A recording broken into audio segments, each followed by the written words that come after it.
वरिष्ठ अधिकाऱ्यांकडे फाईल्स प्रलंबित, बोलणार कोण? झडपीत उलटसुलट चर्चा, अध्यक्षांच्या पत्राचे पुढे काय झाले, पाठपुराव्याची मागणी.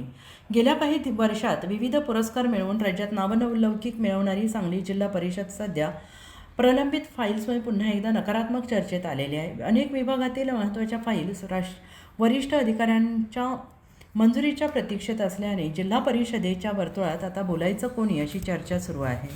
या प्रलंबित प्रश्नांबाबत गेल्या आठवड्यात जिल्हा परिषद अध्यक्ष आणि मुख्य कार्यकारी अधिकाऱ्यांना पत्र दिलं होतं. मात्र त्याचे पुढे काय झाले हे अद्याप समजू शकलेले नाही. जिल्हा परिषदेच्या विविध विभागातून वरिष्ठांकडे मंजुरीसाठी पाठवलेल्या अनेक फायली रखडल्याचं बोललं जात आहे. परिणामी ग्रामीण भागातील विकासकामे, शासकीय निर्णय आणि आर्थिक मंजुरीची प्रक्रिया अपेक्षेपेक्षा अत्यंत संथ झाली आहे आणि याचा फटका कार्यालयापासून ते मुख्य तालुकास्तरीय अधिकाऱ्यांपर्यंत सर्व स्तरांवर जाणवत असून नागरिक आणि लोकप्रतिनिधींकडून होणाऱ्या पाठपुराव्याला समाधानकारक उत्तर देणं कठीण झालेलं आहे.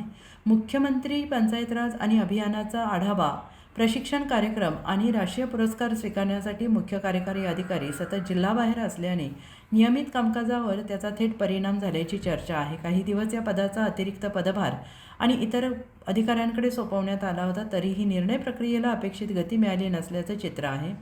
4 वर्षाच्या प्रशासकीय कारभारानंतर जिल्हा परिषद लोकप्रतिनिधींची सत्ता आली तरी निर्णय प्रक्रियेत त्यांचा अपेक्षित प्रभाव अद्याप दिसून येत नाही.